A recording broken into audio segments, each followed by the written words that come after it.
Buenas tardes.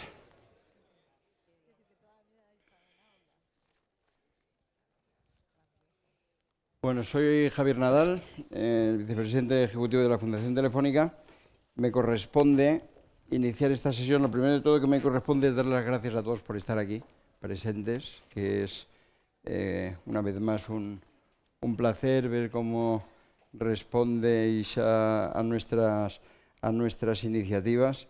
Y también, bueno, pues saludo, aunque hoy estamos nada más que en directo en este momento los que estamos aquí, pero luego toda la grabación de la sesión se subirá a la red y se formará parte de todo el debate. Por lo tanto, también aprovecho para saludar a los que nos acompañarán.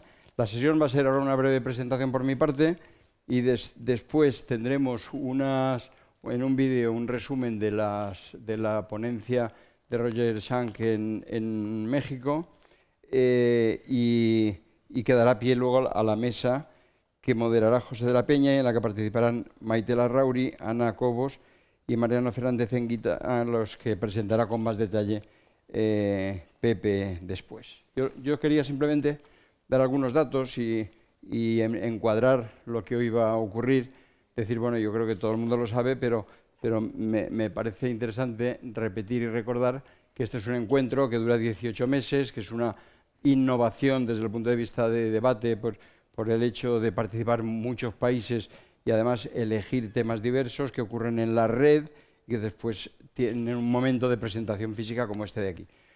En esta fase han participado alrededor de 8.600 personas. En el conjunto de las que llevamos actuando, pues ya más de 35.000 personas han intervenido, han participado, no solo es que han estado escuchando, es que han participado, con lo cual estamos verdaderamente satisfechos con el resultado. Y sin ir más lejos, en la sesión de Ciudad de México de la pasada semana, del jueves y del viernes, pues hubo 561 personas presentes en un lugar espectacular, que supongo que se verá en el vídeo, y hubo más de 2.000 presentes físicamente y más de 2.000 personas que han seguido los debates en streaming, con lo cual pues creemos de verdad que estamos... además aquí la gente que participa es porque le interesa, porque le gusta y porque aporta, y eso es lo que más ilusión nos hace. Bueno, por recordar, este encuentro de 18 meses en 9 capítulos, ahora estamos en el quinto, por lo tanto estamos justo en el Ecuador. Los temas que se han tratado hasta ahora, y lo seguro que lo saben mejor que yo, pero bueno, por recordarlo, empezamos ahora de por qué educamos, para qué se educa. En la segunda parte, la educación en un entorno de abundancia de TIC, que más o menos, queramos o no, las TIC están, si no están en la escuela, están en el bolsillo de los alumnos, y ese es el entorno en el que tenemos que educar. Tema importante en la tercera fue cómo educar las emociones. Siempre estamos hablando de tecnologías en las TIC o en la educación o la educación con tecnología y no nos olvidamos, precisamente porque ahí se debatió cómo las emociones forman parte del proceso educativo, creo que con resultados además muy interesantes. Y en el capítulo 4 vimos precisamente cuáles son los nuevos contenidos en esta era, y ahora, a partir de esta etapa, empezamos a hablar de los agentes de la educación. Claro, al hablar de los agentes, el primero son los profesores. Por cierto, el capítulo al que esta fundación ha dedicado más esfuerzo a lo largo de su historia, lo cual tampoco es raro, porque si hay un actor importante y clave, ese sin duda son los profesores. Ahora hablaré un poquito más de lo que sobre eso ha pasado. Luego, solo recordar que en los próximos capítulos, en las próximas etapas, hablaremos de los directores de centro, creo que un actor también importantísimo, porque en esta fase en la que la educación está, bueno, la sociedad está cambiando y la educación tiene que cambiar con ella, ya no es tan evidente que se puede hacer lo mismo en todos los sitios al mismo tiempo. Tampoco es evidente que no sabemos muy bien qué es lo que habrá que hacer, y nada mejor que la flexibilidad y la capacidad de que los centros tengan su propio proyecto, y para eso es muy importante los directores de centro, que en otros momentos se han considerado menos importantes, pero yo creo sinceramente que ahora es uno de los actores también clave, junto con los profesores. Y luego la familia siempre ha sido importante, y incluso yo creo que siendo importante, en los últimos tiempos ha perdido parte del papel que debería jugar en la educación, y por lo tanto me parece que el capítulo 7 también será súper motivador. Después, una vez que se vean los agentes, pasamos a la educación permanente, tema también importantísimo en esta sociedad en cambio, para finalmente, pues en el noveno, hacer una especie de síntesis. Bueno, eso como conjunto. Y en esta etapa de los profesores, a lo largo de estos 2 meses y de la participación en la red, pues ¿qué ha pasado? Yo voy a hacer alguna síntesis de algunas ideas que se han manejado en el proceso. Lo primero es, si hablamos genéricamente del rol del profesor, ¿qué ha opinado la red, qué han opinado los 8.000, no los 8.000, pero en fin, qué conclusiones se pueden sacar? Lo primero es algo también evidente, que el profesor en esta fase tiene que ser más que un transmisor de conocimiento, que ya no puede, ni siquiera puede serlo, es el mediador que oriente en el proceso de transformación de la información. Hay muchísima información y esa información hay que transformarla en conocimiento y tiene que ser mediador, tiene que ser facilitador en un proceso en el que el principal agente de la educación es el propio alumno. El profesor tiene que ser el facilitador para desarrollar las capacidades y competencias necesarias para que el alumno sea capaz de incorporar y de interpretar la información, los datos dentro del proceso educativo. Tiene que ser también facilitador, pero sobre todo impulsor en la adopción de los cambios, porque en la adaptación a los cambios de los alumnos en el momento de aprender, pero también prepararse para, en lo sucesivo, a lo largo de la vida, ser capaz de adaptarse a los cambios que van a venir. Y tiene que ser curador, o no me gusta mucho la palabra curador, pero recomendador. En América Latina es una palabra totalmente utilizada, no tanto en España, pero recomendador de contenidos, ser capaz de entre los contenidos, pues ayudar a interpretar qué contenidos me interesan para cada caso concreto. Por lo tanto, el papel del profesor cambia bastante respecto a lo que es habitual, pero si cambia bastante, a partir de ahí, y también con 2 conceptos importantes, que es la necesidad del trabajo colaborativo y del aprendizaje, del trabajo colaborativo y del aprendizaje compartido, porque al final el profesor aprende junto al alumno también, y en eso hubo también intervenciones interesantes en México. Bueno, entonces, si todo esto es así, tan importante como saber que esto es como tiene que ser el nuevo profesor, es cómo o qué aprenden o cómo debe aprender y cómo debe formarse el profesor. Yo creo que aquí es uno de los elementos más importantes que sobre el que hay que reflexionar, y así se ha visto también. Ahí pues se ha hablado de qué tipo de formación necesita el docente, y el reto es pues que actualicen sus conocimientos de forma continua. Es evidente, al final son cosas lógicas, pero claro, está todo cambiando y cambian las herramientas, no cambian los objetivos finales, pero en el entorno cambia muchísimo. Luego el profesor tiene que ser capaz, tiene que permanentemente actualizar sus conocimientos, tiene que trabajar y aprender a trabajar en entornos virtuales de formación y formar equipos pedagógicos con dinámicas de colaboración y de intercambio de experiencias exitosas, porque es evidente, ya no vale con aprender una cosa cuando se está en la facultad para luego, sino que también el profesor tiene que aprender a seguir aprendiendo metodología. Por lo tanto, es importante, han destacado también nuestros colegas, que es importante formarse a partir de experiencias de aprendizaje significativas y experimentar transformando los espacios, la metodología didáctica y los lenguajes. Bueno, y todo esto, ser capaces de vincular los contenidos al interés, y esto es un tema muy interesante, el interés de los que aprenden, y que sean de alguna forma los que aprenden los que sean capaces de liderar el proceso. Y de esto también se habló de manera muy interesante, y supongo que veremos en la ponencia de Roger Schank.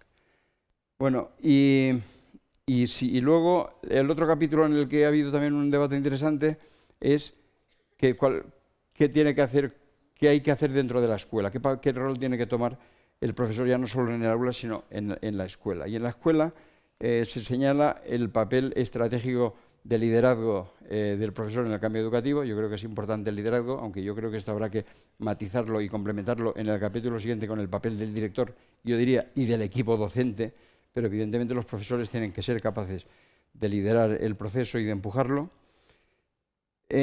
Tiene que ser muy proactivo en implicar a todos los agentes en el proceso educativo, es decir, a los padres, a las familias, a los alumnos y al resto de profesores. Por lo tanto, eso cambia radicalmente también la manera de enfrentarse a la educación. Y tiene que estar dispuesto y ser proactivo en generar modelos de medición de resultados, de propuestas innovadoras y de evaluar, por lo tanto, la viabilidad de las propuestas que se hagan. Esto es un poco el resumen, no sé pero vamos, de los principales elementos que se han tratado, que son, por otra parte, yo creo que bastante obvios, pero sobre todo teniendo en cuenta el cambio que estamos generando. Y yo decir que como tuve la suerte de estar en Ciudad de México en el debate, pues también, aunque ahora se verá la ponencia de Roger, sí que querría decir algunas cosas que si encuentro las notas lo tengo por aquí. Bueno, lo primero decir que, como tendrán ocasión de ver, la ponencia de Roger Schank es verdaderamente motivadora y digamos, rompedora, y me parece muy útil como rompedora, y que en el fondo, tanto su ponencia como la del otro gran ponente, que es Alberto Cañas, que fue el segundo día y que generó también un debate muy interesante, ambos coincidían en la importancia de que el profesor tiene, sobre todo, no el profesor, sino que la escuela, lo que tiene que hacer con los niños es enseñarles para la vida, o sea, darles todos los conocimientos para la vida. Roger se mostró muy escéptico con enseñar contenidos, con los exámenes absolutamente rompedor, y con la necesidad de que los niños y niñas aprendan a pensar, a tomar decisiones, cosa que me pareció muy interesante, a predecir los resultados de los actos como gran actividad fundamental que la escuela debería enseñar, a ser capaces de predecir a dónde van las cosas que hacemos, a planificar. Incluso una propuesta muy interesante que era el que la educación se organizase alrededor de los intereses de los alumnos en proyectos concretos que luego serían capaces, o sea, el equipo docente tiene que encargarse de que en el desarrollo del proyecto aparezcan todos los contenidos curriculares que necesita el alumno, pero que se desarrollan a partir de esos proyectos. Y fue verdaderamente muy interesante, y la conclusión sobre todo de que el profesor, su papel principal es de mentor o facilitador, que coincide con los elementos de debate que he estado mostrando anteriormente. Y como luego Alberto Cañas tuvo principios similares, pero explicó, y yo sí les invito a que vean su ponencia y el debate también en la red, insistió mucho en un proyecto, concretamente Alberto Cañas es educador en Costa Rica, y solo quiero señalar dos cosas de aquello, de su ponencia. Es que ustedes sabrán que Costa Rica ha sido un país muy innovador en la introducción de las TIC en la educación ya desde hace muchos años. Y él manifestó una cuestión verdaderamente interesante. Yo además estuve hablando con él porque conocía esa experiencia y quería saber cómo iba. Esta experiencia es de los años 88. Fue un país realmente pionero en el mundo en la introducción de ordenadores, prácticamente un ordenador por alumno, etc. Y esto fue en el año 88 y se hizo un gran esfuerzo.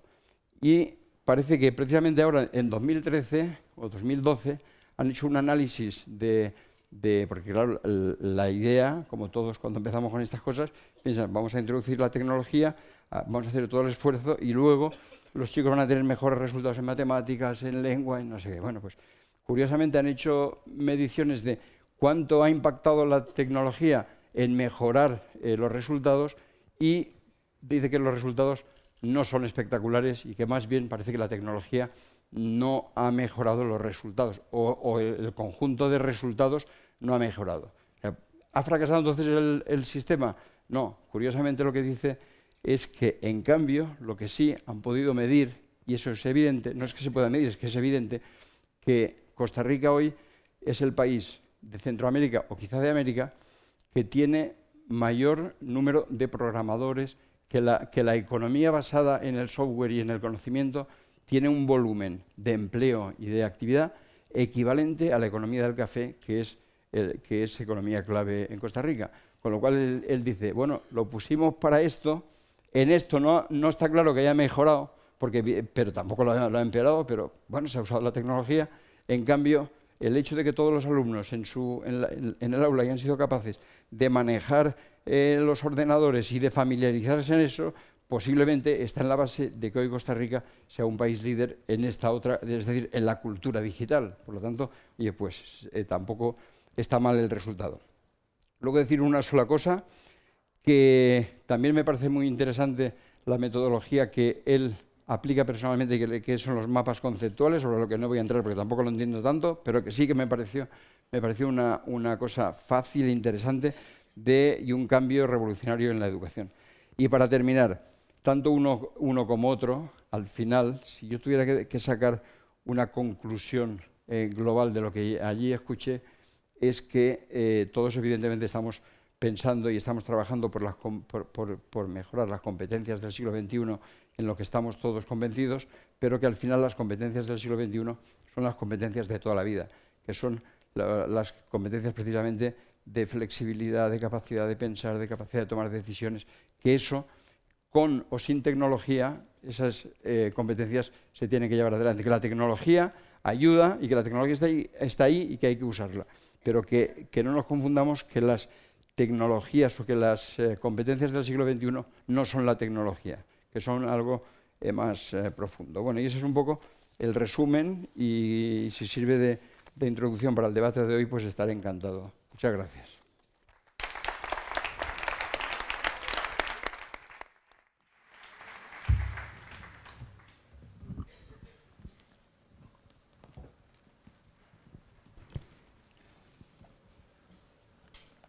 Bueno, buenas tardes. Muchas gracias, Javier. Muchas gracias a Fundación por invitarme a moderar. Ya sabéis lo que me gusta. Y esta tarde pues tenemos a tres magníficos expertos de educación con distintos puntos de vista. Una filósofo, una experta, una doctora en ciencias de la educación y a un sociólogo. Entonces, como sabéis, igual que hicimos en la anterior vez, no vamos a poneros todo el vídeo de Roger Schank, que lo podéis encontrar en YouTube y que dura casi en total su intervención más la presentación casi una hora, ¿no?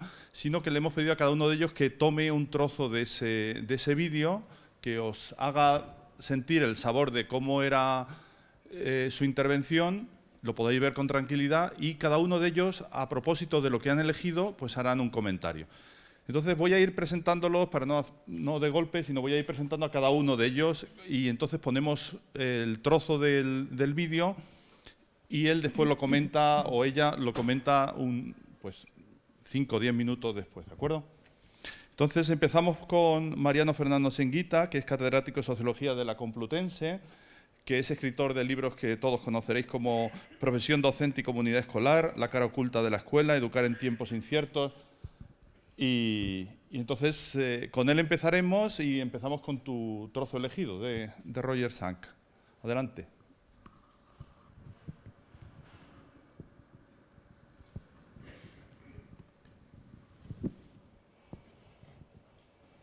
¿Qué es lo que deberíamos practicar? ¿Matemáticas? No. ¿Cómo hacer exámenes? Sí, somos muy buenos para enseñar, ¿no? A hacer exámenes. A escribir reportes de investigación. Eso es lo que enseñamos en la universidad y nunca lo vas a volver. Eso es lo que enseñamos en la universidad y nunca lo vas a volver a hacer el resto de tu vida, porque te enseñamos cómo hacerlo en la universidad. A sentarte calladito, quietecito. Eso sí lo aprendieron muy bien. Los veo que están muy bien sentaditos. Tomar notas. Algunos de ustedes lo están haciendo. ¿No? Muy bien. Lo pueden seguir haciendo. Y a estudiar. Estudiar es la cosa más inútil del mundo. ¿Por qué? Porque lo que significa estudiar es tratar de memorizar para las próximas 3 horas hasta que sea el examen. Si eso es lo que estamos enseñando a los alumnos en la escuela, estamos haciendo una actividad inútil. Ningún adulto estudia. ¿Qué es lo que deberíamos estar enseñando? Experimentación. ¿Cómo determinar si algo es verdad o no? Predicción. ¿Cómo entender qué es lo que va a pasar a continuación en el mundo? Planeación. Todo el mundo tiene que planificar. Necesitan planes todo el tiempo. ¿Cuándo enseñamos planificación en la escuela? Negociación. Algo surge en la vida cotidiana, ¿no? ¿Y cuándo lo enseñamos? Trabajo en equipo. Tienes que trabajar con otra gente. Nadie trabaja solo. En la escuela no enseñamos a los niños a que trabajen en equipo. Le enseñamos nada más, no hables con tu vecino. Deberíamos enseñarles lo contrario. Sí, haz trampa con el vecino. júntate con el grupo. Descripción, tienes que aprender a hacer lo que yo estoy haciendo, hablar, escribir.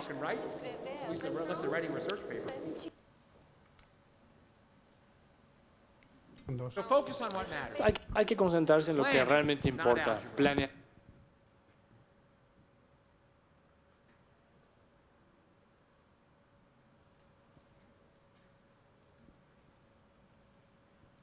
No química. Nadie balancea una ecuación química en la vida, pero le enseñamos a los niños a que lo hagan. Diagnóstico, no historia. Es bueno conocer la historia del país, pero no sirve para nada. Predicción, no física. Las fórmulas de física, memorizar todas las fórmulas de física no nos va a ayudar para nada en la vida cotidiana. Sobre todo,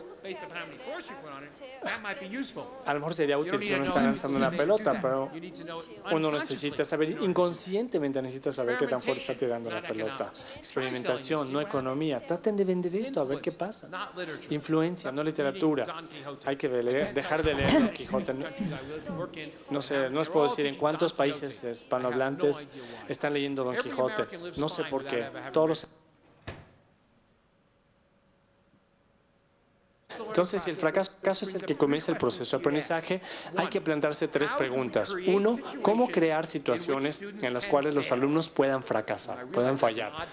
Estoy consciente de que es una pregunta extraña, pero si pueden ustedes hacer una diferencia en sus aulas, así es como la pueden hacer, creando situaciones en las que los alumnos puedan fracasar.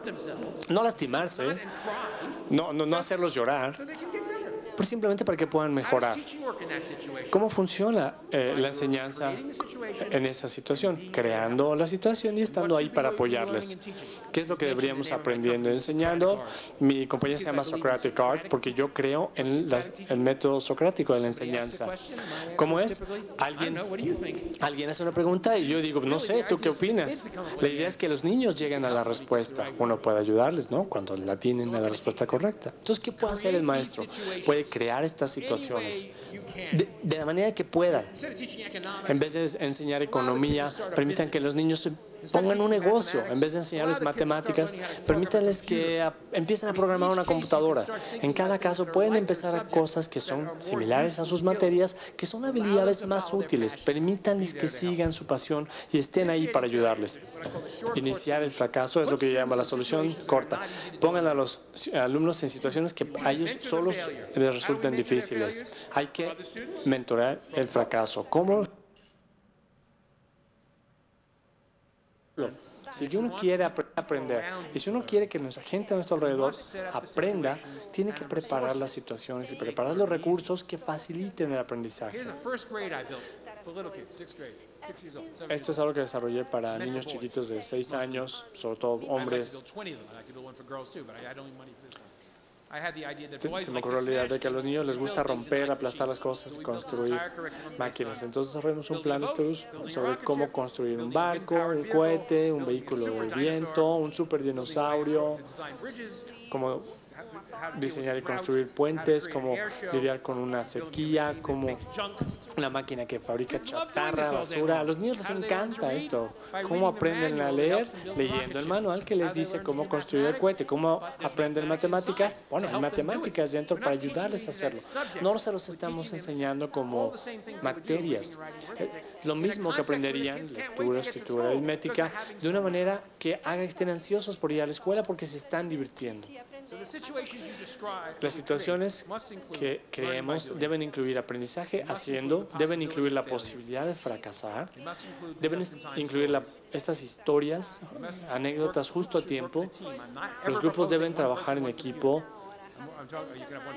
Pueden tener una persona por computadora, pero yo quiero 3 o 5 personas en un proyecto, trabajando juntos, negociando entre sí, dividiendo roles, viendo quién tiene razón, tener alguien con quien discutir. Y mentores, y en capturar y entregar la experticia, y saber que alguien que lo sepa, que se siente frente a la cámara, que nos cuente sobre cómo hacerlo y que pueda compartirlo con los niños.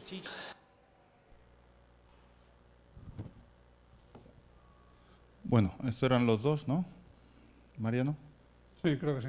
Yo creo que ha habido un salto en una. Yo creo que ha habido un salto en una. Bueno, pero no vamos a volver en eso. Ya eso sí que lo veis con más tranquilidad. Lo que sí que parece claro, nos falte un trozo no, es que lo estamos haciendo muy mal, ¿no? No solo muy mal, sino que, vamos a ver, es que no sé si me la he perdido o se ha saltado, pero una de las propuestas de Schank era saquen ustedes al Estado de la educación y entréguenselo a fundaciones como esta, que son las que de verdad están preocupadas por el asunto, que lo harán mucho mejor, porque el Estado lo hace mal, quiere adoctrinar y tal, ¿no? No, yo quería empezar por ahí porque me parece que en ese aspecto Schank plantea un debate importante y, bueno, el tema no es exactamente nuevo. Yo estoy de acuerdo en muchas cosas, pero creo que hay un poquito también de patel bourgeois o de asombrar, aunque él lo dice, lo anuncia de entrada. Y en la primera intervención Nadal lo ha dicho, ¿no? Un poco eufemística y suavemente. A veces es un discurso muy rompedor, prepárense ustedes y no se lo tomen todo al pie de la letra. Yo creo que Schank señala el origen que él cifra en la Iglesia, en la escuela, y viene a decir lo que nos sirvió hace 300 años y para unos fines nos sirve ahora, ¿no? Yo creo que el origen es un poquito más complejo. Es más, ni siquiera creo que sea muy importante la Iglesia. Lo único que es cierto, a pesar, por ejemplo, de su peso en España, que es un poquito excepcional, pero lo que sí es cierto es que la Iglesia tenía miles y miles de personas en condiciones de convertirse en maestros, ¿no? Que eran los que habían hecho bien la carrera eclesiástica y los que se habían quedado a medias. Probablemente la escuela respondió más a otros fines, como formar los estados nacionales, entonces y hoy, y a otros como educar una fuerza de trabajo en todos los sentidos. Prepararla para ser capaz de moverse en un entorno industrial y al mismo tiempo adaptarla a las formas de actividad, de disciplina, etcétera, propias del entorno industrial. Y eso es una parte de lo que hoy chirría. Yo creo que es verdad, es decir, no es una cosa nueva, se ha discutido mucho. Yo mismo en el año 90 publiqué un libro, La cara oculta de la escuela, que era sobre esto. Cómo se conforma la escuela en el proceso de modernización. Quiero decir, me lo creo mucho, estoy muy de acuerdo, pero creo que en educación hay que huir de tomar la parte por el todo. Eso es una parte del problema, pero eso es una parte. Es como si uno dijera ahora, miren ustedes qué crisis tenemos, qué terrible es el mercado, vamos a eliminar el mercado y vamos a organizarnos como Corea del Norte. Entonces, efectivamente, la escuela que tenemos es muy problemática. El hecho de que sea no el Estado en abstracto, sino que sea una institución bastante burocratizada, con una profesión, una posición muy fuerte, con rutinas muy establecidas, etcétera, etcétera, eso genera una serie de problemas en los cuales puede ser importante la intervención a veces del mercado y mucho más de las iniciativas sociales, entre las cuales las fundaciones y mucho más si vienen de otros ámbitos, no del propio ámbito de la educación, pero digamos más como complemento o como un elemento más a considerar, ¿no? La parte que sí me parece... Bueno, y añadiría algo más aquí. Decía, no solo Iglesia, sino también Estado y mercado, pero tampoco caigamos en el segundo error, que es considerar todo lo que le pasa a la escuela viene de fuera. El Estado, la Iglesia, la sociedad, la familia, el mercado... No, miren ustedes. La escuela es una institución, las instituciones son sobre todo lo que las profesiones hacen de ella, por lo tanto, una gran parte de lo que pasa en la escuela, de lo bueno y de lo malo, es nuestro. Es lo que hacemos los educadores, los profesores, los profesionales de la educación en su conjunto. Quizá los que menos pintan son los presuntos beneficiarios, los alumnos y en su nombre las familias. Eso es verdad que hablamos mucho de ellos, todos hablamos en su nombre, todos practicamos una especie de despotismo ilustrado o de ilustración despótica, todo para ellos, pero sin ellos, se queden fuera. Pero nosotros somos muy importantes, somos el 80% del presupuesto, somos los que cada día hacemos las cosas reales en las aulas y en los centros, y además somos gran parte del poder decisorio, a través de los consejos, de las juntas, de los claustros, de 1 millón de comisiones y cosas que nadie sabe dónde están, pero en su mayoría están constituidas por profesores, etc. Nada que es muy importante que hagamos con nosotros mismos, es muy importante la profesión. Segundo elemento que quería resaltar ahí en esos listados, que no da tiempo a recordar, pero que plantea Schank es, bueno, creo que hay un elemento muy correcto en decir lo importante va siendo menos el contenido. Sé que este es un debate eterno en la educación, ¿no? Contenidos, capacidades, contenidos, competencias. Quisiera subrayar que esos listados que hacen, no importa que sea el primero o el segundo, de explorar, decidir, elegir, resolver problemas, ¿verdad? Son, de un modo u otro, son listados de competencias. No digo que sean los indicados, no digo ni que sean buenos ni que sean malos. Hay mucho que discutir sobre cuáles son las competencias, como sobre cuáles son los contenidos, Pero lo que sí yo creo que hay por encima de esa discusión es una cosa segura. Hace 100, 200 años uno podía pensar que en tal empleo yo voy a ser recaudador de impuestos del rey, o yo voy a ser herrador de caballos, o herrero en un taller, o lo que sea. Bueno, pues los conocimientos y destrezas que necesito son estos. Y por lo tanto los que debo desarrollar en mi proceso de aprendizaje son los mismos. Hoy, digamos que lo que ha cambiado es, primero, el abanico de conocimientos, destrezas, etcétera, es absolutamente inabarcable. Absolutamente inabarcable. Segundo, por mucho que queramos acertar en lo que para hacer A hay que aprender como aprendizaje B, como no sabemos lo que la gente va a ser, sabemos lo que dicen que quieren ser. Pero cualquiera que mira su propia historia verá, y cuanto más joven, mucho más, que lo que uno termina siendo tiene poco que ver con lo que quiso ser. Entonces, claro, ahí es donde entra la cuestión de cómo hacemos que la gente adquiera capacidades genéricas, competencias generales, básicas, no competencias muy precisas, sino básicas, transversales, transferibles, etc. Y ese es el problema que tenemos, que ya sabemos que esas cosas no se aprenden solas, se aprenden a través de prácticas, a través de contenidos. Es decir, no es la discusión que suele aparecer entre hacer cositas divertidas y estudiar cosas serias y tal, pero efectivamente lo que revela ahí yo creo que es un problema importante, que es ese, ¿no? Y eso es correcto, sí.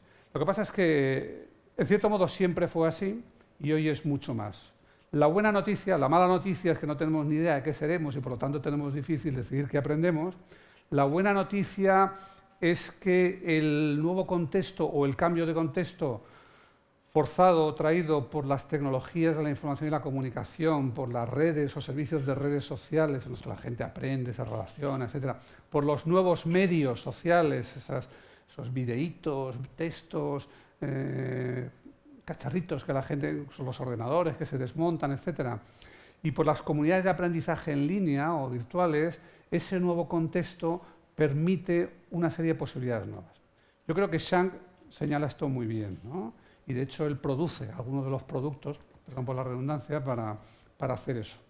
Pero cuando contrapone la artificialidad de la escuela, que es artificial, hay que entenderlo, hay que cuestionarla, con un teórico y supuesto y maravilloso aprendizaje natural, bueno, la respuesta es, ojo. Es verdad, tenemos que reconsiderar lo que son las formas, yo diría, espontáneas, no naturales de aprendizaje. Tenemos que reconsiderar qué es lo que funciona en el entorno de los niños, fuera de la escuela, en su familia, etcétera, para discutir mejor cómo aprender y cómo enseñar y qué actividades tener en la escuela, pero ojo con el aprendizaje natural. Ese es un viejo mito rusoniano en el que Rousseau jamás cayó. Rousseau no se cansó nunca de hablar del aprendizaje natural, etcétera, etcétera, pero luego practicó lo que él llamaba la pedagogía negativa, que consistía en organizarle muy estrictamente la vida a Emilio y que hoy llamaríamos manipular el contexto. Es decir, voy a organizar el entorno a Emilio de manera que no le quede más remedio que aprender esto. Las 350 o más páginas bastante insufribles del Emilio Rousseau son eso.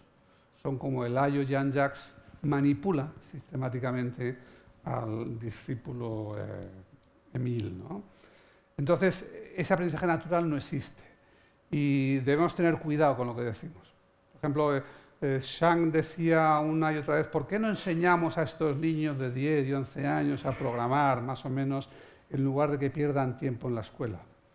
Y me parece que tiene una parte válida, no quiero demonizarlo. Por ejemplo, a veces he discutido, esto no es México, ¿no?, en términos de sistema educativo, pero a veces he discutido por qué forzamos a algunos grupos de población que sabemos que casi inevitablemente no van a terminar la ESO y les forzamos a salir con una ESO inacabada que no les va a servir de nada en el mercado de trabajo o en la vida, ¿no? ¿Por qué no hacemos una enseñanza más diversificada, con pies de plomo, con mucho cuidado, sabiendo que ya sabemos que el objetivo es que todo el mundo culmine la enseñanza obligatoria y luego al menos un nivel de postobligatorio y tal, pero si sabemos que hay grupos, lo sabemos de sobra, lo sabe todo profesor, que van a abandonar a los 16 años o antes, ¿por qué los condenamos a salir con esa generalidad de conocimientos que no tienen utilidad, ¿no? Pero al mismo tiempo, si uno quiere saber lo que es el aprendizaje natural, pues hay dos respuestas.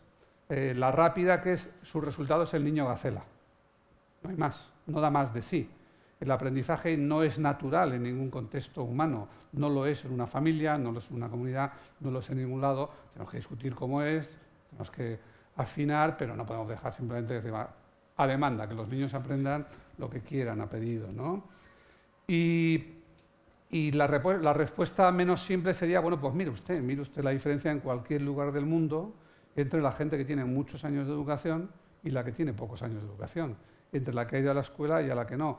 Y es verdad que siempre encontraremos a estos brillantes dropouts que dejan la universidad para hacer muchísimo dinero. Y claro, cuando ganas miles de millones, como Bill Gates o como Zuckerberg o como Brin, está muy bien, pero eso no es lo dominante es todo lo demás, ¿no? Y la tercera cosa, como decía, es que efectivamente yo creo que Zhang retoma dos cosas que están presentes con diversos nombres en todas partes en el debate educativo. Una es lo de las competencias, lo que él presenta ahí son listados de competencias, y luego cuando dice hacer cosas prácticas, etcétera, creo que plantea una verdad que hay que recoger, sin lugar a dudas, que es que no se aprende si no se quiere. Y hay dos maneras de entender eso, y en el debate español, por ejemplo, hay dos maneras de entenderlo. Hay quien dice, hay alumnos que quieren aprender y alumnos que no. Entonces vamos a separarlos a los 11 años, que ya sabemos, este quiere seguir y este no. A los 14 los separamos por obligación, ¿no? La ESO, ¿no? Adelantando los itinerarios. Y alguno pues ya los apartamos en segundo, incluso si lo clasificamos bien al final de primaria, lo hacemos antes, etc. Esa es una vía. Y la otra es, mire, organice usted la escuela, el aula, etcétera, de manera que sea capaz de conectar con el interés del alumno. No digo con el interés innato o no provocado o puramente interior del alumno, porque eso nos llevaría de nuevo a la idea del aprendizaje natural, y yo de eso creo que es kantiano, y creo que los niños son kantianos. Los niños aprenden pronto que las cosas que sus padres dicen que les interesan, realmente les interesan. Y por lo tanto aprenden, Kant decía aquello de pasar a la obediencia impuesta, a la obediencia querida y después a la autonomía, ¿no? Eso da para todo, pero creo que ese cacharreo que propone Zhang pues ha estado hace mucho tiempo presente en el sistema educativo en la idea de los proyectos. Los proyectos no son más que eso. Los proyectos, en lugar de darle 2 lecciones de matemáticas, una de economía, otra de geografía y 3 de física, pues no sé, hay 1000 millones de proyectos o miles. Un colegio pone a los niños a construir un tren de juguete, y para construir un tren de juguete pues hay que hacer un diseño, hay que pensar en geografía, hay que salir a las tiendas a comprar los materiales, hay que estudiar historia del ferrocarril, hay que hacer un montón de cosas. Si el profesor es capaz de organizar ese entorno, va a poder hacer maravillas, ¿no? Lo que sí es cierto es que la posibilidad está ahí hace siglos, y sin embargo el sistema la expulsa. ¿Por qué la expulsa? Pues porque el sistema se vuelve hacia las tradiciones, vuelve hacia lo que es más cómodo para la profesión, etc. La diferencia hoy es que si el sistema no ofrecía, si la institución no ofrecía eso, el niño no tenía dónde encontrarlo. Es decir, la institución le cerraba o le abría por completo las puertas. Mientras que hoy esos niños ya no están en la escuela y en su casa sin más, sino que cuando salen fuera están viendo todo eso en las redes, en Internet, en las conversaciones con otros que están en eso, en las comunidades virtuales, etc. Y por consiguiente choca más. Hay una posibilidad abierta, clara, de choque entre lo que hacen en la institución y lo que hacen fuera de ella, ¿no? Choque que se agrava cuando constatamos, de esto no hablaré, quizás salga luego, porque tampoco aparece mucho el profesor en la conferencia de Zhang, pero al final el ciclo o esta parte del ciclo está dedicada al profesor. Y uno de los problemas es que los niños, digamos, la evolución de los niños y la evolución de las familias en términos de incorporación a la sociedad, la información y el conocimiento, sabemos hoy que va más rápida que la de la escuela en su conjunto. Yo diría que de las mejores cosas que se hacen en el mundo TIC, etcétera, vienen de la escuela, pero ojo, vienen de un pequeño sector, que seguramente está aquí en gran medida hoy, o una parte de él, pero cuando cogemos el grueso, no, el grueso va más despacio.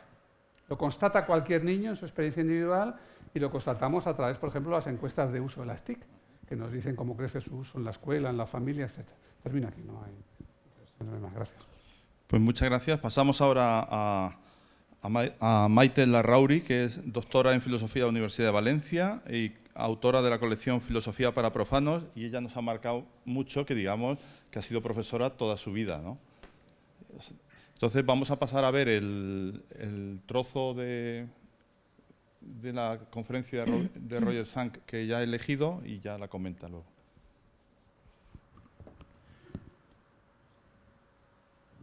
En bruto, los niños deben ser moldeados en productos terminados, manufacturados como clavos. Ese era su plan para la educación.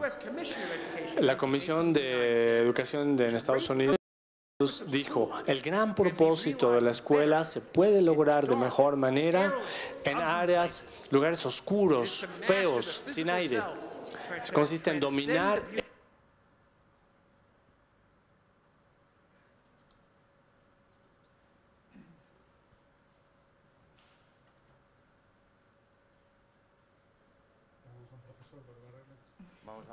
Hay un ingeniero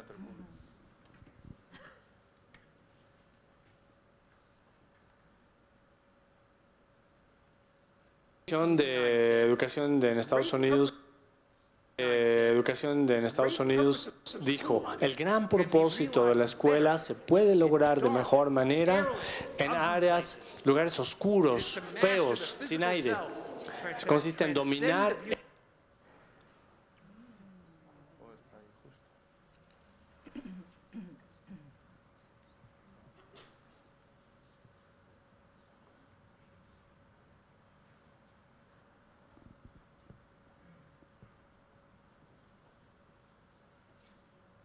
Entonces dije, a ver, ¿qué se parece más a una cárcel? ¿No? ¿Cuál no tiene ventanas? Y encontrar escuela. Todavía lo hacemos y ustedes también lo hacen aquí. Es triste, hay que pensarlo. Yo puedo cambiar todo. Ahora vamos a pasar a educación.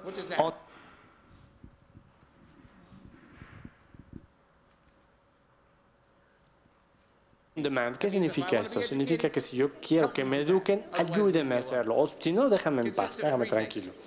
Esto consta de tres cosas. Alguien a quien preguntarle, es decir, un buen maestro que esté disponible. Un curso corto, algo que me enseñe algo que yo quiero hacer, que esté en línea, disponible cuando yo lo quiera. Y gente, no quiero aprender solo. Otras personas con las que pueda sentarme y conversar, que estén haciendo lo mismo que yo. Así es el aprendizaje justo a tiempo. Otra vez estoy aquí con mi nieto. ¿Ven ustedes la mirada que tiene él? ¿Ven lo interesado que está? Yo no lo estoy obligando a que aprenda esto. Él está atento, tratando de aprender. ¿Saben qué le estoy enseñando? ¿Quién adivina? Le estoy enseñando a leer un formato para apostar en las carreras de caballos. Aquí en el periódico viene todo el historial de los caballos en la pista, en el hipódromo en Nueva York. Y a él le interesa mucho porque quiere ganar dinero. Él sabe que le voy a dar dinero para que apueste y si gana es suyo. Para él es interesante. Mientras tanto, le puedo enseñar muchas cosas, ¿no? Cómo hacer una predicción, cómo determinar, cómo leer los números, cómo analizar. Hay muchísimo que le estoy enseñando que no tiene que ver con los caballos, pero he captado su interés. También aprendemos a través de historias. Voy a poner un fragmento de un video. No es importante lo que está diciendo. Lo que he estado haciendo es recabar historias, se los voy a enseñar en más detalle más adelante, de expertos de todo el mundo. De modo que cuando yo necesite saber algo y el maestro no lo sepa, la computadora sí lo sepa. Y hay una persona ahí que es el experto mundial que puede contar esta historia. Mi problema es llevar esa historia al niño correcto, en el momento correcto, cuando lo necesite, sin ningún trabajo. Esto es algo que se puede hacer con la inteligencia artificial. Se lo voy a mostrar en un momento. Mentoría justo a tiempo. Los profesores tienen que dejar de pararse frente al aula y permitir que la gente se acerque a hacer preguntas. Así es como debería ser. Sé que su gobierno a lo mejor no les va a permitir que lo hagan, pero yo estoy proponiendo que empecemos a pensar en cómo combatir el gobierno que tiene un concepto equivocado de la educación. Los aprendices, ¿no? Es el método correcto. Se le dio una mala reputación porque a los aprendices generalmente se les trataba muy mal. Anteriormente había escuelas vocacionales. En mi país teníamos escuelas vocacionales. En Nueva York hay algo que se llama Aviation High School. Te enseñan a ser mecánico de aviación. Ahora ya no se permite. Ahora todo mundo tiene que ir a la universidad. Bueno, el mecánico de aviación, pues bueno, seguimos necesitando mecánicos de aviación. Lo importante es enseñarle a la gente habilidades reales que puedan usar. Todo el mundo se va a esta cuestión de ir a la universidad. Esto realmente va a perjudicar a la gente porque la universidad no nos enseña a hacer muchas cosas. Y la gente que va a la universidad no es muy útil. Y lo digo yo como catedrático universitario de muchos años. La mayor parte de mis alumnos están ahí para una razón, para conseguir el título, el papel. No estaban ahí por ninguna otra razón. Bueno, ¿empiezo? Buenas tardes a todo el mundo. Yo creo que he resumido para mí lo que serían los dos postulados que yo creo que Roger Schank sostiene en este vídeo. Y son, uno, lamento decir que no es exactamente, creo, como lo has recogido tú, es decir, no se aprende si no se quiere, sino se aprende cuando se quiere aprender. Ese es el uno. Y el segundo es que se aprende a través de la práctica. Entonces, yo con estos dos postulados estoy absolutamente de acuerdo. Solo que creo que Roger Schank hace una cosa contradictoria. Mientras demuestra una cosa, cuando lo dice de manera más recortada. Porque efectivamente yo he querido elegir este trozo del vídeo en el que se ve a Roger Schank con su nieto, porque creo que es una pieza clave de lo que él quiere demostrar. Él dice, este niño, miren ustedes la cara de este niño, miren cómo está muy interesado en saber algo, y lo que yo tengo en las manos es un periódico en el que hay unas carreras de caballos. Entonces, efectivamente, el niño me va a preguntar y yo voy a aprovechar la oportunidad para enseñarle de todo, desde leer los caballos, los nombres de los caballos, por qué se hacen carreras de caballos, cómo se puede hacer una predicción, cómo se puede apostar, cuáles son los números, etcétera, etcétera. Entonces, esto es fundamental, pero al mismo tiempo yo creo que a lo largo de la conferencia él lo que dice es que estos dos postulados que yo he dicho al principio, se aprende si se quiere aprender y se aprende a través de la práctica, los desdobla dando en uno el protagonismo al niño y en otro el protagonismo al profesor. Es decir, el protagonismo de querer aprender, el sujeto de querer aprender, obviamente es el alumno. En cambio, es el profesor el que tiene que enseñar a través de la práctica. Y sin embargo, la fotografía y lo que él comenta demostraría justo lo contrario. Porque si nos preguntamos por qué ese niño está interesado en lo que tiene su abuelo en las manos, es porque su abuelo es el que es. Es porque su abuelo es un líder. Es porque su abuelo es una persona interesante. Es porque él se acerca a una persona interesante y entonces el deseo de su propio abuelo en torno a las carreras de caballos mueve, contagia el deseo del niño. Por lo tanto, el deseo del niño nace en el niño, pero nace por contagio. Es decir, nace también porque en eso hay un papel del profesor. El papel del profesor no es solamente enseñar a través de la práctica. El papel del profesor es fomentar, ¿no?, hacer que nazca un deseo. Y en este sentido, yo quiero decir que bueno, la filosofía ha reflexionado sobre eso muchas veces, incluso le ha dado un nombre, ha dicho que era el eros pedagógico. El eros pedagógico no es una película de Ana Belén, o sea, el eros pedagógico se refiere a que los jóvenes, los niños, se sienten atraídos por un discurso que se dice con entusiasmo, que se dice con auténtico deseo de conocer. Y entonces hay un acercamiento. Y de tal manera que el deseo que tiene el profesor por su propia materia, el entusiasmo que demuestra por su propia materia, mueve y contagia el entusiasmo del alumno. Roger Schank es muy partidario de un grandísimo filósofo, un grandísimo pedagogo, yo creo que el primero que dijo en el mundo que había que transformar la enseñanza, que es John Dewey. Y John Dewey decía que el profesor es un constructor de puentes. El constructor de puentes es alguien que ayuda, ¿no?, a pasar de la ignorancia al conocimiento. Ese puente hay que construirlo para cada niño y es un arte el saberlo construir. Yo no me quiero hacer muy larga. Quiero solamente que entonces aplicar al rol del profesor y sobre todo a la formación del profesor y a la selección del profesorado lo que hemos oído aquí, porque si no a mí me da la impresión de que estamos en la estratosfera, estamos hablando de cómo tendría que ser la enseñanza o incluso muchas veces yo oigo decir un profesor tiene que.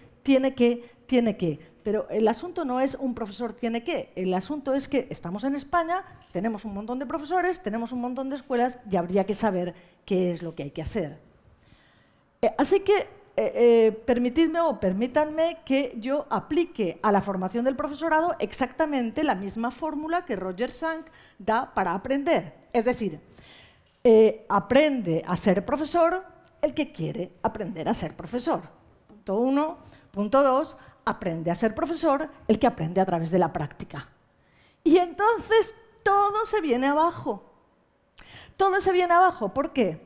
Porque por una parte tendría que nacer el deseo del joven a ser profesor, cosa que no está garantizada en el sistema de selección y de acceso a las escuelas de magisterio, ni siquiera a las oposiciones de enseñanza, sino que es siempre un reducto, una cosa a la que se llega, a lo mejor se llega porque se han descartado otras opciones, pero no hay una vocación absoluta. George Steiner, que escribió un maravillosísimo libro, si estáis preocupados por la enseñanza, maravillosísimo libro con una profesora de enseñanza media que se llamaba Ladja Lee. El libro se llama Elogio de la transmisión, está traducido así al castellano. Él decía exactamente que la vocación de un profesor es una vocación absoluta. Es decir, el profesor tiene que ser ese artista capaz de sacar del niño aquello que tiene y de conducirlo al conocimiento. Eso se hace cuando verdaderamente el profesor está contento y agradecido por lo que hace. Y por tanto ha sido una elección, no ha sido sencillamente que lo ha descartado. Eso, en segundo lugar, tendría que ver con la otra cosa, es decir, si sabemos que eso es el deseo, lo segundo sería cómo enseñar, una vez manifestado ese deseo, cómo enseñar en la práctica. Y aquí, permítanme que diga que España es un desastre, porque ni la inspección puede servir para hacer esa selección, ni las oposiciones pueden servir para hacer esa selección. La prueba, yo he enseñado durante 40 años. Tengo que decir que yo no puedo hacer una estadística, pero digámoslo así, hay buenos profesores y malos profesores en la enseñanza pública. Lo digo así, no sé qué tanto por cien, pero sé perfectamente que el buen profesor sería el constructor de puentes que acabo de decir, el mal profesor no lo sería. Vale. De nuevo, cito a alguien que también creo que ha dicho cosas interesantísimas sobre la enseñanza, que es Daniel Pennac. Y Daniel Pennac dice, a un mal profesor no se le corrige. Por lo tanto, cuando se está diciendo todo el tiempo, un profesor tendría que, y los malos profesores, lo mejor es que acaben, se mueran, se vayan, o lo que sea. No se les cambiará, no se les cambiará. El asunto está en la selección de los nuevos. Aquí hay mucha gente joven que a lo mejor está enseñando, quieren ser profesores. Ahí está la clave. ¿Y cuál es la clave? ¿Cómo se enseña a un profesor a ser buen profesor? Pues se le enseña la práctica. En la universidad, permítanme que diga no, porque en la universidad aprenderán a ser profesores como los profesores universitarios. Lo siento, pero eso no es un profesor de enseñanza media, eso no es un profesor de la ESO. ¿Qué tendrían que hacer entonces? ¿Dónde tendrían que hacer prácticas? Pues como el MIR. O sea, como aprenden los cirujanos, al lado de un cirujano que lo sepa hacer. Es decir, al lado de los buenos profesores. Los buenos profesores, que los hay en la enseñanza pública, deberían ser los tutores, los mentores de los nuevos profesores, de tal manera que aprenderán a través de la práctica. No es la oposición. Si ya han hecho toda una carrera, ¿para qué demonios tienen que hacer otra vez una oposición? No es la inspección, porque la inspección se preocupa de si los papeles están bien hechos. Quiero decir, nada más, los papeles, el papeleo, las programaciones, el no sé qué y el no sé cuánto. No. Un alumno, un joven de aquí se pone al lado de un buen profesor, lo sigue durante 2 años, este profesor le dice, aquí me he equivocado, esto tenía que haberlo hecho así, ¿te has dado cuenta de lo que ha pasado? ¿Has visto cuando este ha preguntado lo que yo le he contestado? Pues yo he metido la pata, pues esto está. Se hace eso y así se aprende. Y al final se tiene, digamos, el título de profesor. Eso cambiaría. Y es la única oportunidad que tenemos de cambiar la enseñanza. Yo, sencillamente, lo demás creo que es palabrería. Pues muchas gracias.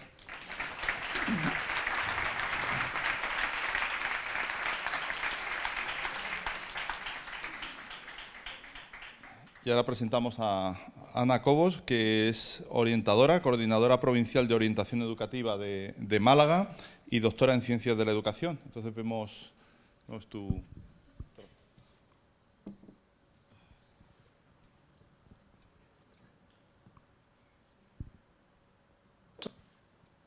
¿Cómo funciona el aprendizaje? Así es, de manera muy sucinta, así es como funciona. Primero tenemos una meta, algo que queremos lograr. Olvidemos de la escuela, pensemos en la vida personal, algo que queremos lograr. Tenemos una expectativa de que vamos a hacer algo, de que algo va a pasar y voy a conseguir mi meta. Una expectativa se deriva de las experiencias previas que hemos tenido.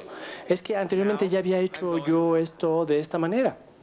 Y ahora de pronto digo, a ver, bueno, voy a intentar de nuevo. Entonces creamos un plan con base en un caso anterior, en un caso pasado. Y fracasa, falla. Y cuando el plan falla, necesitamos una explicación. Ahora, este es el papel del maestro. Yo puedo ir y preguntarle al maestro, oye, ¿por qué fracasó mi plan? ¿Me puedes ayudar? O el papel de un padre. Oye, me caí, pues párate. O puede uno explicarse, ay, me acuerdo que una vez me pasó esto, hice tal y debe haber hecho tal. Así es el aprendizaje. Y después modificamos nuestro plan y lo intentamos de nuevo. Así ha sido el aprendizaje desde los chimpancés.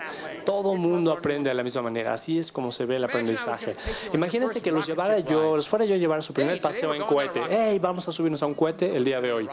Nadie se ha subido a un cohete. ¿Qué es lo que tenemos que hacer?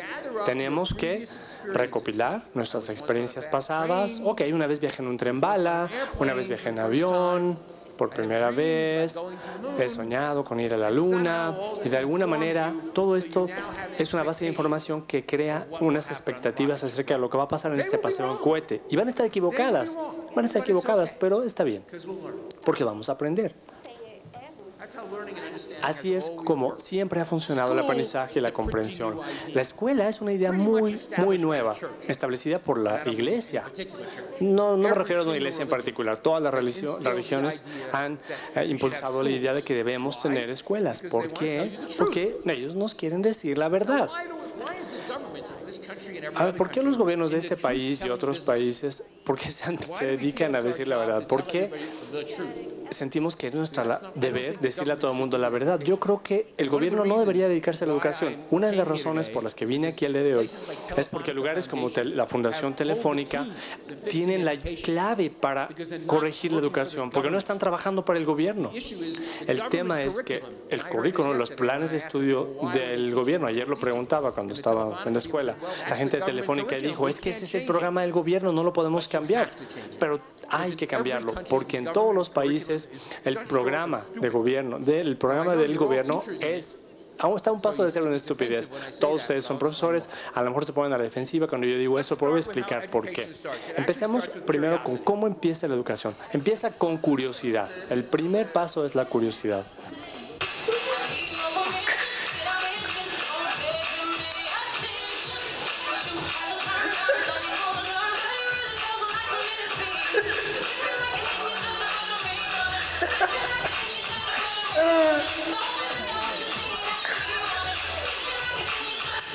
Nadie está haciendo que el niño haga eso. El niño quiere hacerlo.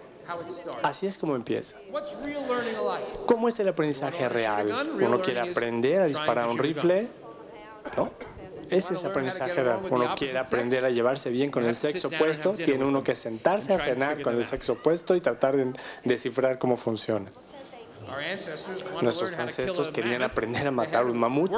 Tenían que trabajar juntos, en equipo, para hacerlo.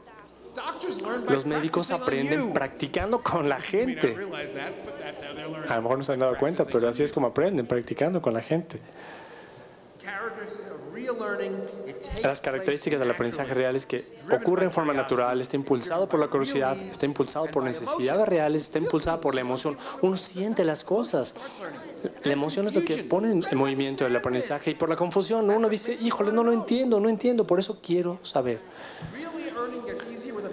El aprendizaje real se facilita con un mentor. Voy a utilizar la palabra mentor en vez de maestro. Me pidieron que hablara del rol futuro del maestro. Para mí, el rol del maestro, yo soy una persona que se dedica a desarrollar cursos online. La educación en línea, en general, es terrible, terrible. Una de las razones es que deja fuera al maestro, y el maestro es una parte muy importante en la educación. Necesitamos tener a alguien a quien preguntarle, alguien que nos ayude, alguien que nos dé una palmadita en la espalda. Pero el rol del maestro en el futuro no va a ser el de experto local. Uno puede aprender a ser mentor en un tema que uno no entiende al 100%. Todos los niños en el aula van a estar haciendo algo diferente y uno va a estar ahí para ayudarles. Y de hecho es más divertido. Enseñan de esta manera. Yo he entrenado a la gente a enseñar así y a la gente está más contenta. Bueno, nada. A mí me ha gustado mucho esta parte bueno, en principio por ese vídeo de ese niño bailando, que la verdad es que es una delicia y no me podía resistir a que eso en algún momento apareciera. Y es que considero que el aprendizaje es efectivamente, contrariamente a lo que tú decías, Mariano, yo creo que el aprendizaje sí se puede producir de forma natural. Porque de forma natural es como hemos aprendido, creo que casi todos. Si todos echamos la vista atrás en nuestra propia vida, vemos que la mayoría de las veces que hemos aprendido lo hemos hecho disfrutando. Creo que personalmente que en la vida estamos para dos cosas, siempre pensé yo. Una es para aprender y otra es para disfrutar. E incluso si hubiese que quedarse con una de las dos, sería para aprender, porque aprendiendo soy capaz de saber más cosas para poder disfrutar aún más de la vida. Aprender para ser, lo ha dicho antes Javier, para podernos manejar en la vida, en el mundo. Pero todo ese tipo de aprendizaje, ¿qué es lo que está pasando algo en la escuela que no lo permite? ¿Por qué? Por muchísimos motivos puede ser. Una de las cosas principales, y yo estoy muy de acuerdo con Maite, es esa pasión, ese contagio que se produce por el aprendizaje. Cuando un profesor, una profesora tiene pasión por aquello que enseña, cuando cree en lo que hace, eso le llega al alumno. Y le llega de muchas formas, pero sobre todo le llega, más aún de lo intencional que se propone hacer el profesor, le llega a través justamente de ese currículum oculto, de ese subliminal que está ahí, de ese contagio, ¿no? Decía Emerson que el ruido de lo que somos llega tan alto, tan fuerte al oído de nuestros alumnos que les impide oír lo que decimos. Fijaros, el ruido de lo que somos. El ejemplo es aquello que más llega. Si tú te lo crees, si tú estás viviendo con esa vocación que decía Maite, aquello que tú estás haciendo con ese compromiso somos capaces de llegar al alumno. Mira, yo recuerdo yo he trabajado muchos años de orientadora en institutos y recuerdo que había un primero C en un centro, un primero de ESO C. Ya sabéis más o menos los centros, ¿no? Lo que es el primero A, lo que es el primero B y lo que es el primero C. Y el primero C daba unos problemas disciplinarios enormes, ¿no? Y se pasaba por el pasillo allí del instituto y por primero C, y entonces se oía unos ruidos, unas voces, una cosa tremenda, ¿no? Llegaba un profesor, un profesor de lengua, un profesor de estos, de los que decía del ruido de lo que era, ¿no? Y llegaba a clase diciendo, Pedro, ¿cómo tienes el tobillo? Que ayer me dijiste que te dolía. Ah, bien. Oye, ¿lo resfriado? ¿Cómo andas del resfriado? ¿Y tu padre? ¿Ya está mejorcito que me dijiste que había estado encamado en el hospital? Bueno, pues nada más que ese contacto de primera hora, ya hacía, el alumno en ese momento sentía que este profesor Carlos le quería, que me importaba. A este profesor yo le importo. Me decía una vez el profesor Vinaburo, lo conoceréis, José Antonio Vinaburo, decía en una conferencia que cuando era pequeño lo que más le importaba era, al salir del colegio, se le preguntaba siempre, ¿y este profesor me quiere? ¿Le importo? Porque decía Maite, dice, se aprende cuando se quiere. Claro que sí, es lo que decía antes yo también. El aprendizaje, cuando existe esa curiosidad que dice Shank, ese deseo, ese interés, esa motivación intrínseca hacia eso. ¿Por qué? Porque nos gusta, nos produce placer. Pero se aprende cuando se quiere y se aprende cuando te quieren. porque tú le sientes que le importas. Pennac, al que tú también has citado, decía Daniel Pennac, que en el libro este Mal de Escuela, que es una preciosidad, decía que a él siempre había sido un alumno zoquete, él lo dice la palabra, la llama así, ¿no? Hasta que aquel profesor se interesó por cómo redactaba y que empezó a potenciar esta parte positiva que él tenía, estas competencias, que era capaz de expresarse muy bien. Y a partir de ahí, pues cambió totalmente las expectativas. Las expectativas. Me importas, no me importas. Todos estos factores emocionales están continuamente purulando por el aula, por los centros. En esa misma clase de Carlos de primero C, cuando entraba la profesora de ciencias, la profesora salía de la sala de profesores diciendo: ya me toca primero C, es que no los puedo ni ver, es que ya me toca. Ya. Ella se tensionaba solamente con la idea de llegar a primero C.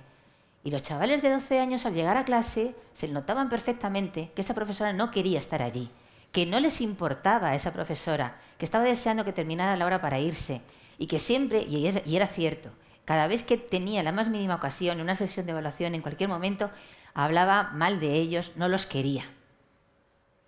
Como tú dices, con esa mujer no podíamos hacer nada, eso no tenía arreglo. No, eso sencillamente, hay que esperar a que se jubile. Tenemos una de las claves ahí, en la selección del profesorado. Seleccionar, hablábamos antes del principio, antes de comenzar, ¿no? Seleccionar basados, como hacen en Finlandia, en los méritos académicos, pero quizás hay que dar más vueltas ahí y seleccionar mucho al profesorado a través de entrevistas de selección, una y otra, y muchas prácticas, y mucha tutorización, mentores, que dice Schank, al lado, mucho tiempo al lado de mentor, de esos apasionados de la educación. Christopher Day le dice pasión por educar, al lado de estas personas que realmente sí consideran que están haciendo un trabajo importante. Trabajo importante, repercusión. Esa es otra de las ideas que también quería yo compartir con vosotros. Porque el trabajo de educar, el trabajo de ser profesor o profesora es un trabajo trascendente. Alguien decía una vez, un señor mayor, decía, yo que era sacerdote y se había dedicado era sacerdote que creo que había sido profesor y no sé si hoy estaba hablando con un médico y decía, tenemos las profesiones trascendentes, ¿no? El sacerdote, el médico y el maestro. El trabajo de ser maestro es trascendente porque es una siembra en algo que dará frutos, que a lo mejor no lo vemos dentro de poco, pero que está ahí. Y yo creo que tenemos que no perder nunca el profesorado la conciencia de que nuestro trabajo es muy trascendente a lo largo de los años. Por ejemplo, bajo un ejemplo de la práctica, que a lo mejor me estoy perdiendo demasiado en la abstracción. Cuando a un niño de 16 años... Bueno, os voy a contar un caso concreto que me pasó a mí. Una niñita de 17 años que su madre está estudiando diversificación. Diversificación, sabéis que es un curso que hay a final de cuarto, donde donde hay un grupo de niños que se les hace un currículum a medida muy basado en las competencias básicas para que obtengan así el título. Y en la mitad del tiempo lo comparten con el cuarto ordinario. Esta chiquita tenía 17 años. Había perdido a su madre de un cáncer a lo largo del curso. Y al final de junio, la madre había fallecido, no sé si en mayo, la niña había suspendido una materia de estas del ámbito sociolingüístico. Se supone que era pues, el 25% de su currículum. Entonces, bajo ningún concepto, pues se la podía aprobar, ¿por qué no? Porque era mucho y no podía ser. Un profesor de aquella sesión de evaluación alguien dijo, es que esta niña se le ha muerto su madre. Dice, bueno, pero tampoco le ha afectado tanto. Vamos, de verdad, así fue. Aquella profesora le dejó el suspenso en lengua. No se llevó el graduado en junio. Y en septiembre no vino a examinarse.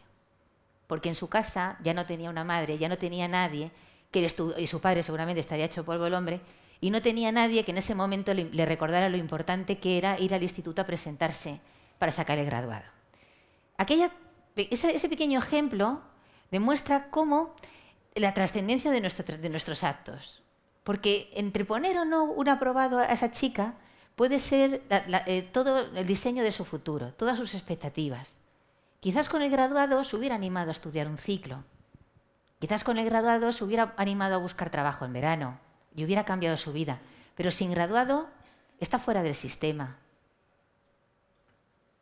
Todo esto, esta conciencia de que tenemos el profesorado en nuestras manos, la responsabilidad del futuro de las personas, esto yo creo que es de lo que tenemos que tomar conciencia. Desde la emoción. Yo entiendo que esto es desde la emoción. Podemos aprender mucho en la universidad. Yo creo que sí, que en la universidad se aprenden muchas cosas. Pero el aprendizaje, o sea, lo que necesitamos de nuestro profesorado, de este rol de profesor y profesora que necesitamos para el siglo XXI, no viene de fuera adentro, sino de dentro afuera.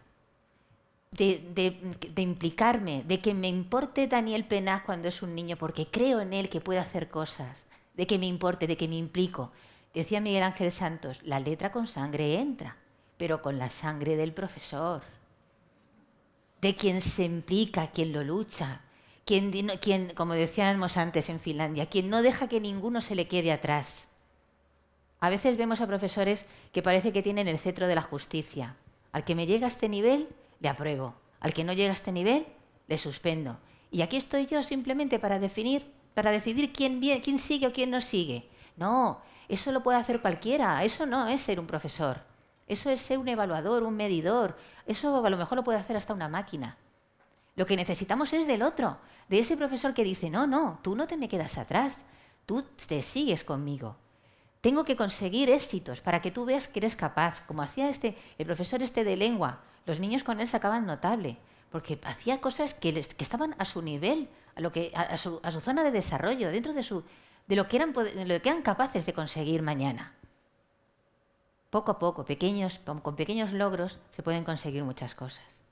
Así que, por mi parte, pues yo quería dejar eso, hablar como conclusión de todo esto, ¿no? Que el aprendizaje tiene que ser placentero, que eso de aprender con el esfuerzo es un mito, que el aprendizaje con placer nos proporciona mucho más, se nos queda mucho más hondo, más significativo, nos hace ser mejores ciudadanos, mejores personas.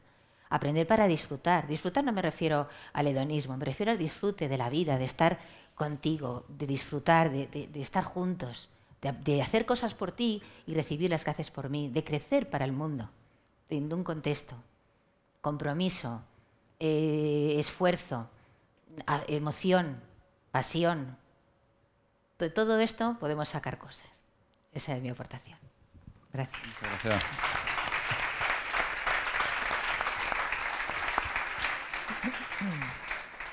Bueno, pues yo creo que hemos visto muchas claves. Sabéis, los que habéis venido a debates anteriores, que lo que hacemos es muy rápidamente daros la palabra, ¿no? Entonces, que hagáis preguntas cortas, que vayamos desgranando el tema fundamental, que es cómo tiene que ser el profesor en el siglo XXI, o hacer comentarios. A los que hagáis comentarios os quiero decir una cosa. Sed breves, ¿eh? Les hemos elegido a ellos de ponentes. Es decir, vosotros sois público. Entonces, intentar... Y bueno, pues empezamos lo más difícil, que es quién es el primero que levanta la mano. Aquí, Luis. Espera que te traigo. Sí, sí. Hola, buenas tardes y enhorabuena porque me han encantado las tres intervenciones, la de la emoción y también la de la profesora y todos, ¿no? A mí me parece que lo importante es captar la emoción, es decir, saber emocionar a los chavales. ¿Por qué se rompe la curiosidad intelectual que tienen todos los chavales por aprender cuando llega a la escuela? ¿No creéis que el tema fundamental, y entraría en el papel del profesor, es guiar, pero es emocionar? Es quizá lo que decía también el señor Enguita, o que decía también en la ponencia, ver quizá la utilidad. Es decir, al principio cuando uno es pequeño está viendo qué le gusta, para qué sirve. Bueno, ¿qué ha pasado en una escuela que no sabemos hacer esto? A mí me parece que sería vital que en los primeros años enseñáramos la actitud. O sea, más que otra cosa, enseñar a los chavales a descubrir el placer de aprender, ¿no?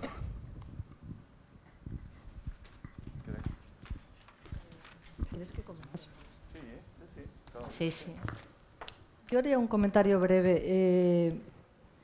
Yo creo que hay una gran diferencia en la escuela española entre los profesores de infantil y de ESO y los profesores de secundaria.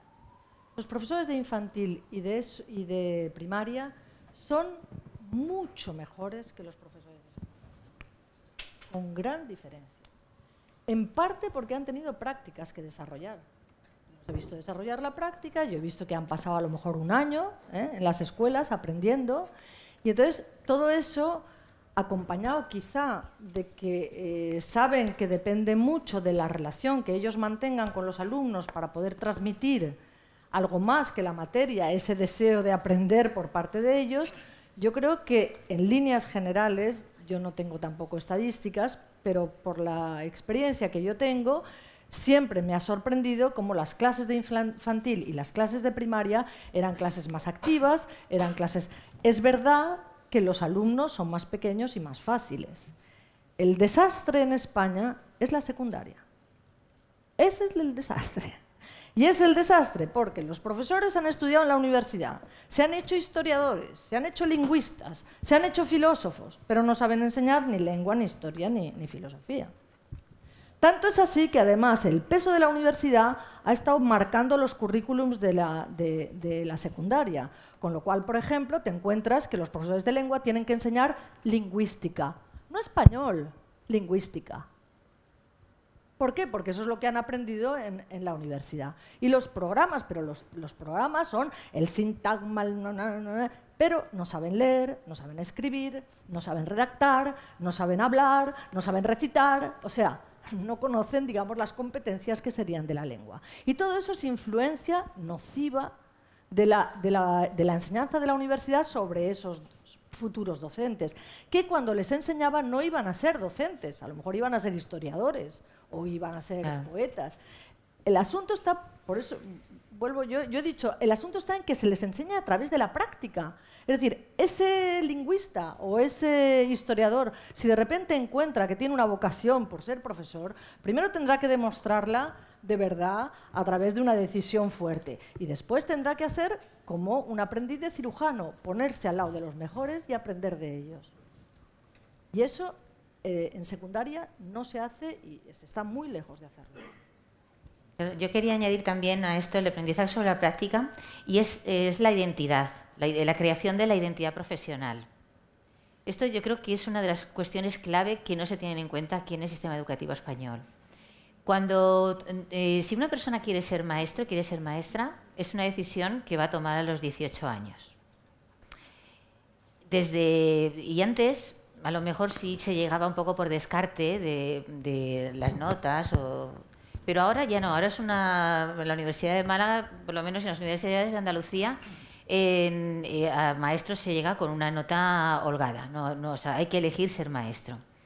Pero cuando ya uno entra con 18 años en la facultad, ya uno va construyendo tu identidad profesional. Es muy importante porque tú ya te vas viendo como maestro, empiezas a entender el mundo como maestro, ves un programa de televisión, ves una película y te empiezas a posicionar, vas creando identidad, ¿no? Los médicos, por ejemplo, esto les pasa mucho.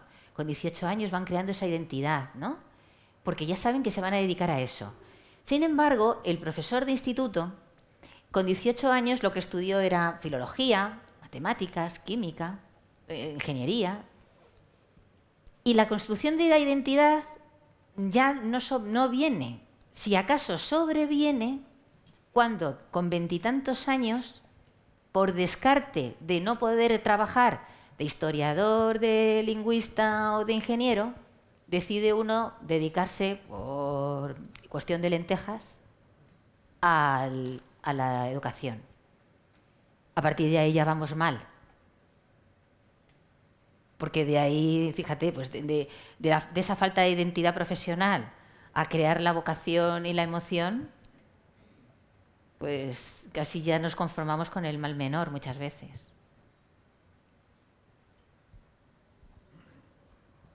Quería decir algo. Vamos a ver. Yo daría 4 razones para ese paso del interés que todos vemos en un niño, no en ese que baila, sino en cualquiera que entre en primer curso de primaria, segundo, tercero y que va desapareciendo, ¿no? ¿Cómo pasamos del interés al desinterés? Primero, antes, no lo olvidemos, los alumnos se caían solos. Es decir, que estamos hablando de un sistema educativo en el que desde el segundo o tercer año empezaban a desaparecer. Ahora los mantenemos 10 años en la escuela. Tenemos a todos, como poco, 10 años, les guste, no les guste, cualquiera que sea su entorno, etcétera. Lo cual está bien, pero no podemos seguir pensando que es el mismo sistema de antes, que qué les pasa a los alumnos que no son como antes. Pues que no son los de antes, para empezar. Segundo, yo diría que antes los profesores eran entusiastas y ahora no lo son. No lo digo con nostalgia de cualquier tiempo pasado que fue mejor y estas cosas, sino sociológicamente sería una muy sencilla constatación y creo que lo es. El magisterio y el profesorado eran la salida y a menudo la única salida y la única o la más accesible vía de promoción social para mucha gente, para la cual además la enseñanza era un mundo ya como alumnos, algo enteramente nuevo, sorprendente, fascinante, muy distinto, mucho más rico que la aldea, el barrio en el que habían nacido, el contexto, etc. Y eso creaba conversos que eran a su vez catequistas, ¿no? Es decir, gente que se entusiasmaba en la escuela como alumno y luego seguía como profesor. Ese no es el caso hoy. Ese no es el caso hoy, la gente viene de entornos más variados, la composición social es distinta en todos los aspectos, no entro en el detalle, pero lo que se ha dicho de una manera u otra varias veces, ya muchos, no todos, pero muchos están ahí de rebote. Tercero, no lo olvidemos, estamos hablando, deberíamos yo creo, recordar, hablamos del profesorado en el siglo XXI, en la educación del siglo XXI, entonces los problemas y las soluciones que son necesarios y valen hoy, pero también en el 20, en el 19 y en el 18, están bien, pero son parte del problema y parte de la solución nada más, ¿no? Una diferencia entre hoy y ayer es que ayer no había opciones. No había opciones, lo que había fuera de la escuela pues era ser Labriego, El Tajo, un barrio muy limitado, porque no es un barrio el que no tiene medios para moverte físicamente, no tienes medios de comunicación para ver lo que pasa en otros sitios, no tienes esa información, etc. No había opciones. Y ahora el alumno, sin embargo, tiene todas las opciones del mundo. El alumno está viendo todo, más directa o indirectamente, pero está viendo y sabiendo y oyendo de casi todo lo que pasa en el mundo. Entonces, claro, la escuela ya no está sola y, por consiguiente, no puede funcionar de la misma manera. Y, sin embargo, quería decir algo sobre una cosa que yo comparto, pero que creo que tiene una parte de mito, que es la que no quisiera compartir. Es verdad que el profesor de secundaria no está convencido de que es profesor. Es verdad que se enfada porque como no aprende las matemáticas, o como no les gusta la filosofía, o no les interesa la geografía, como me interesó a mí, y como sabiendo yo tanta geografía no consigo que aprendan ellos. Eso es verdad. Y es verdad que el maestro de primaria sabe que tiene un problema, que hay un problema en cómo enseñar, cómo aprender, etc. Todo eso es verdad. Pero hay una segunda parte que no debemos olvidar. Primero, los problemas se manifiestan en secundaria, pero no nacen en primaria. Vienen muy de atrás. Y no estoy hablando de problemas en las familias, estoy hablando de problemas en las escuelas. Los niños empiezan a tener problemas en la escuela, no en primero de eso, sino en sexto, quinto, cuarto, tercero, segundo y primero de primaria. Y uno de los problemas que empiezan a tener es que muchas de las cosas que se les van a enseñar en primaria las pueden aprender en casa y las están aprendiendo en casa tranquilamente. Y lo que difícilmente el niño va a tener en casa, salvo que coincida, lo que no puede tener es 18 padres para 18 asignaturas. Por lo tanto, es más que probable que el profesor de secundaria, a poco que ponga un esfuerzo, tenga un conocimiento, etcétera, pueda enseñarles algo que no tienen fuera. Sin embargo, el maestro lo tiene más difícil. Lo tiene más difícil porque probablemente el niño ha aprendido a leer y si el maestro no lo saca de aprender a leer, pues se va a aburrir. Yo podría contar sobre observaciones etnográficas, etcétera, toneladas de experiencia, casos de que los niños sencillamente se aburren porque la escuela tiene previstas unas cosas para ellos que ya han aprendido o aprenden solos. Y no es porque los padres se hayan empeñado en enseñar, no es un problema de nadie, es un problema de que las oportunidades son otras, ¿no? Entonces, aquí tenemos el problema doble de que el profesor de secundaria no piensa muchas veces en términos educativos, algunos sí, muchos sí, pero digamos hay un grueso problema de componente importante que no, pero a veces tenemos el problema de que el maestro puede saber cómo, pero puede no saber el qué. Porque todo hay que decirlo, yo estoy en la formación de la Facultad de Educación es muy, muy flojita, ¿no? Todo esto no es para tirarse al río, pero la otra cosa que quisiera despejar es la idea de que cuando un profesor es malo, mejor que no hubiera entrado. No, cuando un profesor es malo hay que darle oportunidades de ser bueno, etcétera, etcétera, pero también hay que tener la oportunidad de despedir. Ya no estamos en los tiempos que había que superproteger el sistema educativo contra el turno de liberales y conservadores o contra el deseo irrefrenable del poder de controlar las mentes de los niños a través de la mente de los profesores. No, estamos ante un sistema educativo que tiene que cambiar, tiene que formar a la gente para un mundo muy cambiante, muy cambiante, que desde luego cambia mucho además a lo largo de la vida laboral de un docente, y bueno, hay que estar a la altura.